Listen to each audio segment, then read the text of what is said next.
Bonjour, this is Jasmine. Thank you so much for stopping to smell the roses on Rue Madame.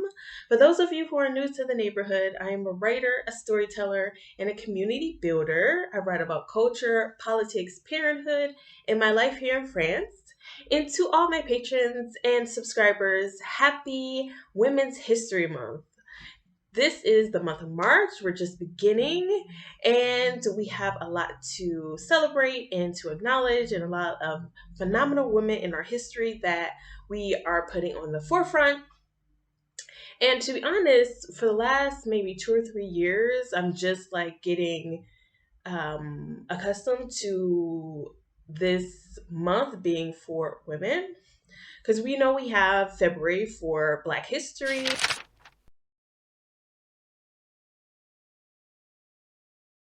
Taking this month and put forth an effort to learn about women's history and to learn more about women authors, for example, since we do have the Rue Madame Book Club. This year, I think maybe more than half of the authors on our list is women authors, and I think that's awesome. So just the book that we're reading now is Americana by, I always butcher her name, Ngozi Adichie.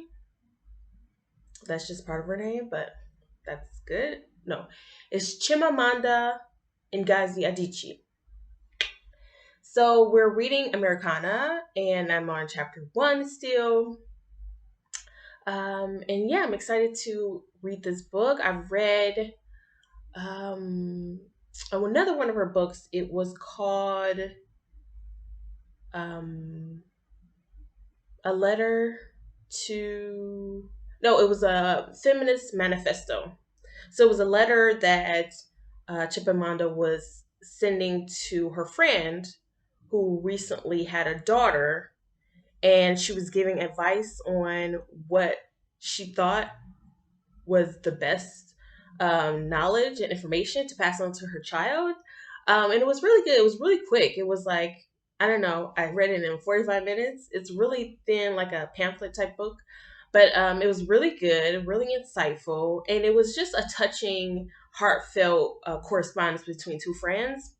But yeah, from that, I looked into more of her work, and she's phenomenal. I've looked at her interviews. She's super intelligent and smart. She's from Nigeria. So I'm excited to get really into, dig my teeth into Americana. So yeah, we're doing that.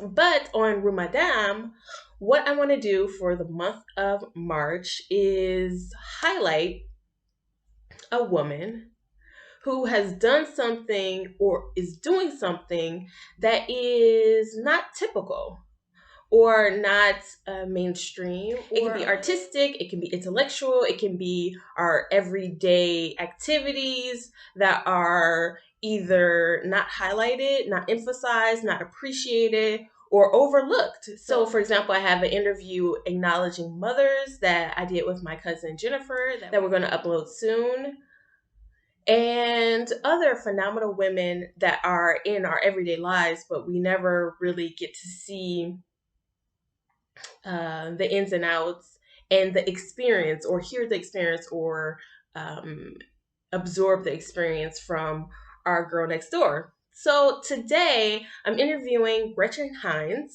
who is a ballerina, a Black ballerina who graduated in this craft, and she tells us how she got there and what the path looked like for her.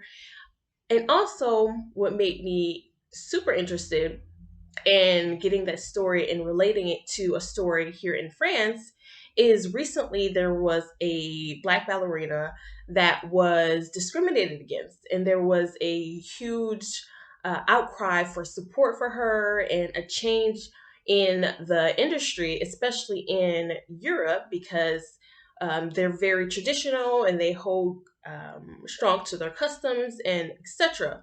And this particular dancer, she was told to wear white makeup, and she was like the only brown girl in her group or in her class.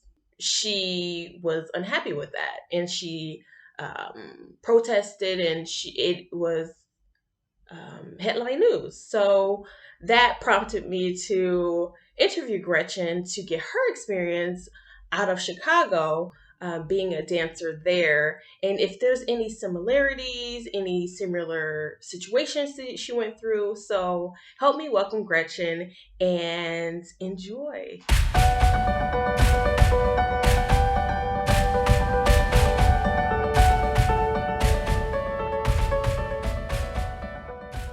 So I got into dancing when I was about 7, and it was not by choice. Trust me, I didn't wake up and say, "Mommy, I want to be a ballerina one day."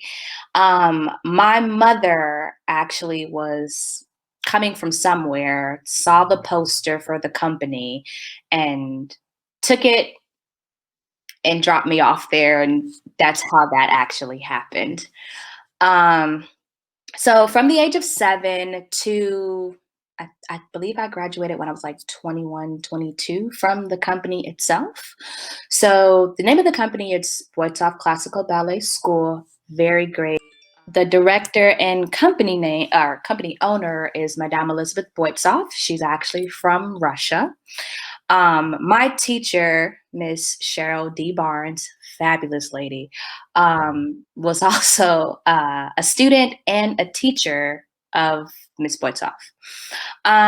So when I started at 7, I mean, 7 years old, you're not really too much being it's more of like a get to know yourself kind of adventurous type thing. You do a lot of like games, exercises, things that kind of prepare you for like standing in point shoes or jumps or turns or things like that.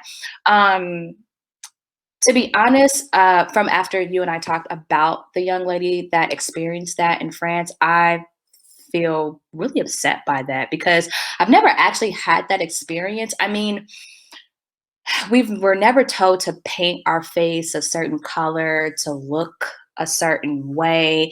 I mean, we've done classical things from like Les Sophie, Pinocchio. Now there are animated characters in Pinocchio or Nutcracker where would require you to do that. But something that is of that magnitude kind of takes away from the person itself. Um, and I think that's kind of like messed up that that was even brought to her as an African American, um, because you want to put there's not that many African American ballet dancers um, that are noticed or out there that are talked about. Like we have Misty Copeland, who's a phenomenal principal dancer. Um, that I've heard of, but I haven't heard of that many African American dancers that look like me, that may have come up in the same neighborhood as me, that may have had the same struggles as me during my own classical division. Like, I mean, there was a time, and I'm gonna be real, that I thought that I wasn't supposed to be a dancer. Oh, why I do you mean, say that? well, I mean, so okay, so everybody go well, I can't speak for everybody. I went through this particularly. I felt like I did not move the right way or perform the exercise in the way in the manner that it needed to be performed. I didn't feel like I was a great dancer. Now, granted, everybody around will tell you or give their own opinion of you. But me personally, I did not think that about Okay, myself. you started dancing at 7, Yep. and you never really like got into your own groove where you felt confident. You felt like after much experience, I feel like you would be more, I don't know, confident in your dancing. I'm confident in my teaching abilities. Okay. Um, dancing, I feel like yes, I'm a great dancer in certain aspects. So let's take classical ballet out the picture, right? There are multiple types of dance that is offered. There's Isadora Duncan, Martha Graham, Horton. There are many different sections of dance. There's even Russian character that we were taught at Wojciech Classical Ballet School and Company. I felt like I shined more in character dancing than I did in, let's say, classical ballet. Okay. Um, but that's because I felt such passion for the Russian character. Something about the music, whatever it is, like, I mean, I could listen to the music that was played to, back when I was dancing or when she was choreographing, and whatever, certain music just moves a person. Right. Like, it just takes over you in a sense. So for me, that wasn't, I mean, classical ballet, I have great pieces that I love to do and I love to teach it. But if I'm gonna be really honest with myself, and you're asking my honest, experience as a dancer, for Mm-hmm. me, it's going to be the Russian character that moved me throughout my entire time. Like when music played and it was something that moved my soul, it was, you couldn't tell Gretchen anything because it just moved me so well. And I mean, I guess for me, like one of like what solidified that for me is I never forget this.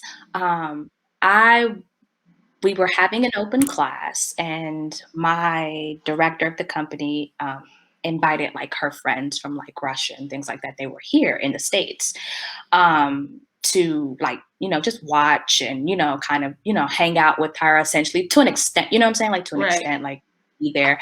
They were her Um, friends, but were they also dancers or in that field? that, to be honest, I don't know because so when we got to the character portion of it, um, I mean, I was in my zone. That was just me. So music came on, I was in my zone. But what stuck with me is that after we had finished everything, open class was over, everybody was packing up to leave and go home, or go eat dinner or whatever, you did after class. The lady actually approached me about coming to Russia to dance with her. Shut up. So for me, that solidified it. I was like, oh, she liked me. Okay. I was, granted, I turned it down, but obviously I was like, what, maybe 15, 16 at the time. Why did you turn Uh, it down? well, no, I wasn't 15 or 16. I think I was getting ready to go to college, and I was I more so wanted to graduate. Like, so the school is like takes you from kindergarten, so to speak, or kindergarten age all the way up to college. So you kind of grow within the company and you grow within the studies, right? Um, I wanted to graduate. Like, I mean, I probably would have still eventually graduated, but I guess I was scared at the time. Okay. Like, I was excited that she thought that I was that good to come over there with her. I was excited for the fact that, she thought that I was that great to even be considered to go over there. Like, like to be honest, in my eyesight, when I look at an international dancer, that's who I'm looking at. I'm looking Okay. at them because everybody that comes from there, you know, they don't look like me. But they're all phenomenal That's what I dancers. wanted to ask you about because I remember going to one of your plays and most of the dancers I saw were black, like in your class. Mhm. So is it special for Chicago for that to be, a majority black city or a largely black city? Is that why it was mostly black or like what was your experience? Did you feel like a minority anytime or no? No, because I mean, like you said, my class was almost predominantly Black. We had, like, Latinos. We had, like, we it was a mixed ratio of everybody in there. Right. And I mean, I love all of them. Like, I mean, I didn't feel inadequate in the sense of who I am ethnicity wise, what race I am. My teacher was African American. Like, I mean, and she's awesome. Like, be to be what she was doing at that time, like giving us her knowledge. To be honest, there was no way for us to think like that because she treated us all the same way. Right. And I remember she actually performing during your Yeah, graduation. I thought that was yeah, awesome. I don't remember how old yeah. she was, but she had to have been like in her late 40s, maybe 50s. I don't know. I feel like she was probably in her early to mid 40s, Okay. honestly. So to answer your question about why don't we see a lot of African American as dancers, um, my personal opinion is that a lot of people just don't. When they think of that, they think of Caucasians, or some people may think of Latinos, and a lot of ballet videos or movies that you see, like for instance, Center Stage. I remember that one. There were only two main characters that were African American. Everyone else is white. Okay. Um, it's not, and I love Center Stage, but let's be real. It was only two main characters that were black, and everyone else was white. Right, right. And I personally think that it's because either, I mean, I look at it this way. So when I'm teaching, right, I first introduce myself to all parents, right? And I make a point. At the end of the day, I am here as a vessel to provide this information to your child, right? But at the end of the day, you as a parent have to want or be willing to give up whatever time that you have to bring a child to this. How many No, I love my culture, but how many African American people are going to do that? Right, right, right. I mean, it's going to either be let's go movies, play some basketball, let's go football, let's go do some hip hop dancing, twerk. I mean, it's other things. It's not something that is, not saying that those things aren't great, but it's not like, I mean, I can't think of how many African American women or people in general that want, oh, you know what? I want my daughter to be a ballet dancer. Or better yet, I want my son to be a male Oh ballet my goodness. dancer. Let's not. That's Like, a whole nother. like, you know what I'm saying? Like, But I have a question then, because your mother yeah, do you think your mother is the exception, because she was able to give up the time and she was able to dedicate herself to her daughter, and you say you have a class that was really mixed, so yep, I guess it may be the minority, but there are some black, and I think that's why I was so happy to talk to you about this, because I think this is a good way to tell other black people, black parents specifically, like, this is a ballerina. This is what she looks like, and they're not all yeah. white. They're not all white. They come in different sizes, different ethnicities. It's all about dedication at the end of the day. Like, I mean, speaking from my mom's point of view, she was looking for a different activity other than the norm. And I mean, I tell you, I've tried piano, didn't like it. I tried violin, didn't like it. Um, we tried ballet because, for the simple fact of A, she didn't want me in front of the TV, right? Let's do something else. B, let's try something different. Let's do something different. And I would like to think that a lot of my classmates' parents probably had the same thought. Um, like I've had even like when I decided that I technically wanted to stop dancing for all of 1 week, and the next time I got to class, my uh classmate told me off. She was like, "What are you thinking? What are you doing?" Like, her mom called me and was like, "What are you doing?" Like, I mean, and it was like, and even my teacher was like, "What are you doing?" Like, there are not that many people that look like you and I. There are not, and and they, they were like, "You're a great dancer." Like, regardless of how you feel of what you think about, yourself, I'm watching you, or I'm looking at your stuff, and I noticed that you put your heart and soul into it. You may not think of it because you're not getting whatever results you think you should be getting at that time, Mm-hmm. but um I think I always say that it stems back from the parents.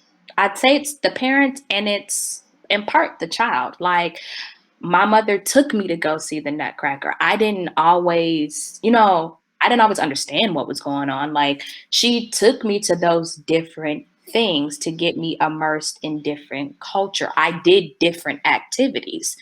Um, I don't think if my mother never introduced me into any of those things, I'm gonna be honest, I don't think I would have probably ever Did you feel performed. like an outsider or weird when you were, I don't know, went to school and you said, "Oh, I have ballerina practice or dance practice"? You know what I mean? Like, what was the response from your peers at the time? Because I know in Chicago, especially on the South Side where you're from, it's not like common practice. Like, did you get like eye rolls or? So, I mean, it's the same thing as an adult, even when I tell people that I'm a ballet dancer or I was a classically trained ballet dancer, excuse me. Um, Show me a plie. Can you do a turn? Can you stand on one leg? It's like those types of questions. And I mean, in my mind, or at the time when I was in high school, um, I felt like I was missing out, right? Because obviously you're in high school, you want to go hang out with your friends after school, you want to do other things, and oh wait, I got to go to ballet. It's, what I'm saying, it's not like but it became so much of a routine for me that I didn't care what other people were doing. If I couldn't go, I couldn't go, and if you didn't like it, that's not my fault. But I mean, I check y'all later, or you could call me when y'all come back, or whatever. Now, granted, yes, there are some times, and my mother does not know this, but I'm gonna say it. I played hooky. Told her I was going there, ended up running around downtown somewhere with friends until it was time for me to get on the train and go home. So, I mean, I think it was like a balancing act. Now, granted, the comments about, like, can you do this? Can you show me this? I felt like a lot of times people were doing that, in order to, like, make a joke about it. But for me, I'm not gonna entertain that, because I'm not here for your performance. Right, Like, right. if you want to learn about it, or if you want to know about it, go take a class, pay some money, because my mother paid hard-earned money to take me here.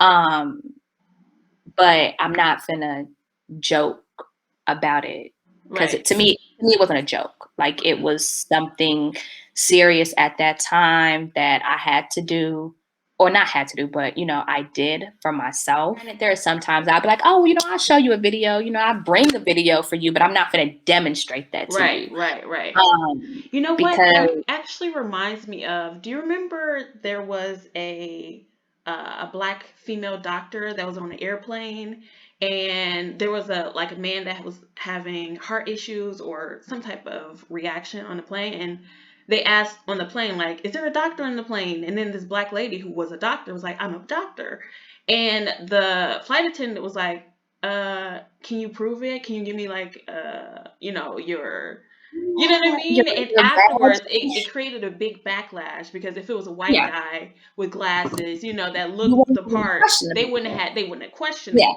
So I think yeah. that was probably behind that too. Do you ever feel like that when people ask you like, "Can you do this? Can you do Yeah, that?" I think so too, because the stereotype of a dancer is that they're white, they're like this big. One of the most common things that I hear, or I am asked, is, "Do you have ugly feet?" Like, because for the Shut up. simple fact because of the simple fact of the matter of like the point shoes cutting and all this other stuff. And I'm like, no, like not every dancer goes through the same exact thing, Right. but your reference would be like, oh, I saw Save the Last Dance, blah, blah, blah happened. Do you hate that Not, movie now? Like, do you hate that movie? I mean, I like it for what it's worth, Right. but do I hate the backlash or stereotypical things that come out of people's mouth when they've seen that movie? Yes, because they categorize every single dancer as the exact same, and we're not.